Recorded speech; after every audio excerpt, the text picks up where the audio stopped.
कि आप लोग देख रहे हैं 2-3 दिन से एक वीडियो वायरल हो रहा है जिसमें सिख कम्युनिटी कह रही है कि हमारी 2 बच्चियां दनमीत और मनमीत मिसिंग हैं, जिसमें मनमीत को तो ये वो बोल रहे हैं कि उन्होंने मनमीत को रिकवर कर लिया है और दनमीत जो है दनमीत स्टिल मिसिंग है। अभी भी दनमीत को हमें दिया जाए।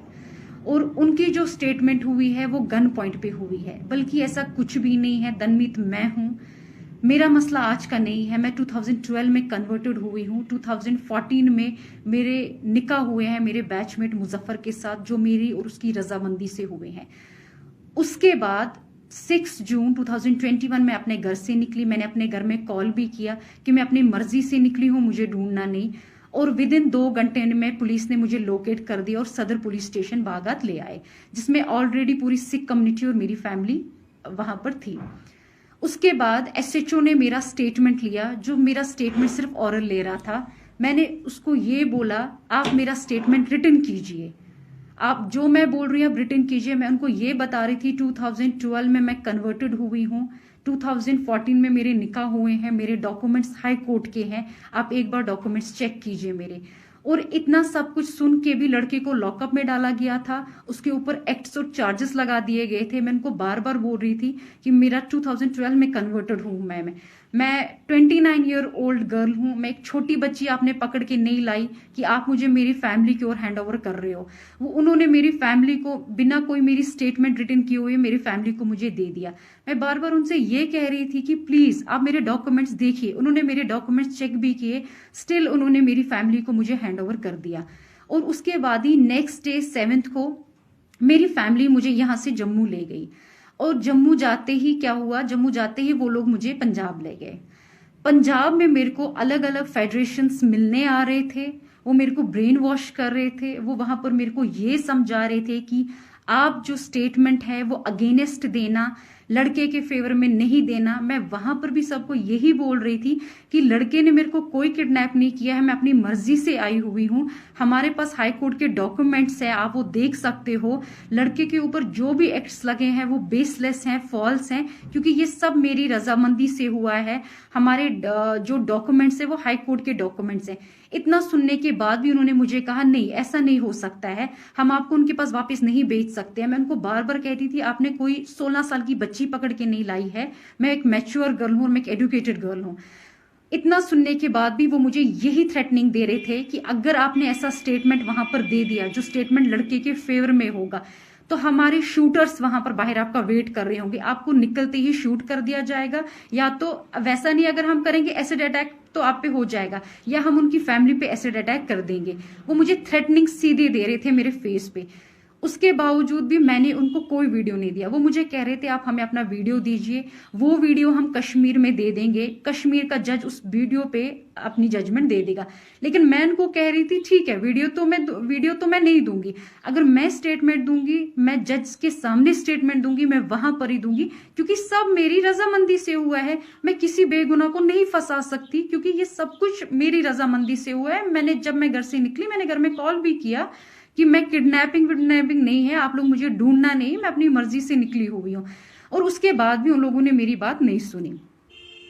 तो हम जम्मू आ गए, क्योंकि उन्होंने उनका जो प्लान था, जो उनका नेक्स्ट प्रोपागेंडा वहां पर ये था कि लड़की को गोल्डन टेम्पल से बाहर निकालो, लड़की जैसे ही बाहर निकलती है हम इस पे कोई अटैक कर देंगे। मे बी वो कुछ भी हो सकता था, वो एक्सीडेंट भी हो सकता था, वो शूट भी हो सकता था। तो उसके बाद हम एक पोस्टमार्टम रिपोर्ट देंगे, जिस पोस्टमार्टम रिपोर्ट में हम ये मेंशन करेंगे कि ये एक सडन डेथ हुआ है, इस लड़की का हार्ट कोलैप्स हो गया है या इसको ब्रेन हेमेज हो गया है।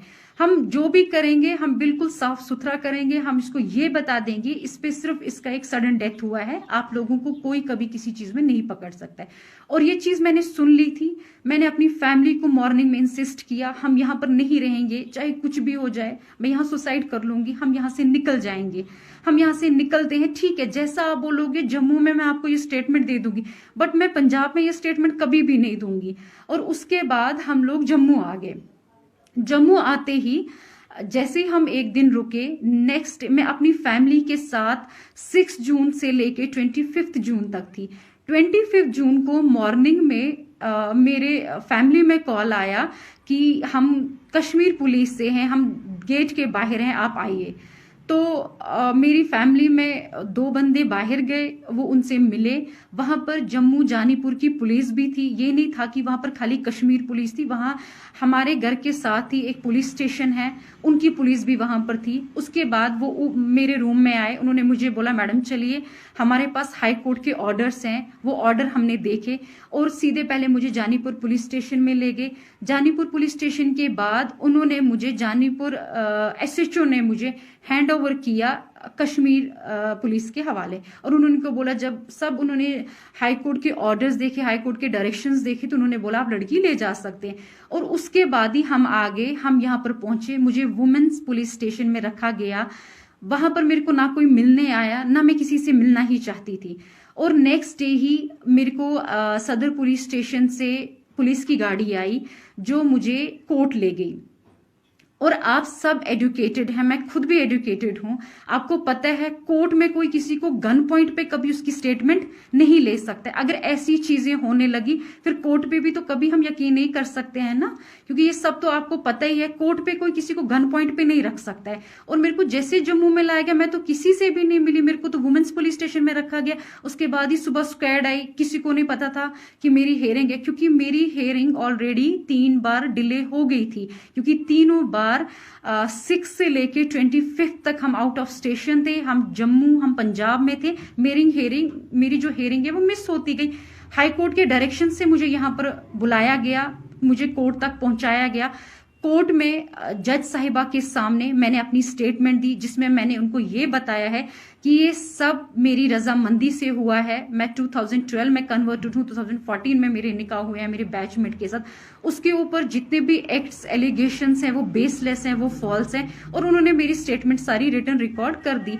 तो आप सब भी ये जानते हैं कि अगर जज के सामने भी कोई किसी को गन पॉइंट पे रख सकता है तो हम तो किसी पे यकीन नहीं कर सकते हैं। आप सब तो जानते ही हैं ना, सबके फैमिली मेंबर्स, किसी का कोई कोर्ट में होगा, सब इसमें जानते हैं कि जज के सामने ये चीजें नहीं हो सकती हैं। अगर ये चीज होनी होती है तो पहले ही हो गई होती, फिर तो ये मुझे आराम से यहाँ पर ला सकते थे अगर मेरी स्टेटमेंट ऐसी होनी होती। और जज के सामने ऐसा कुछ भी नहीं होता है, ये आप सब वेल नोइंग और वेल अवेयर हैं। और मैं एक एजुकेटेड गर्ल हूँ, मेरे को पता है मेरे राइट्स क्या हैं क्या नहीं है।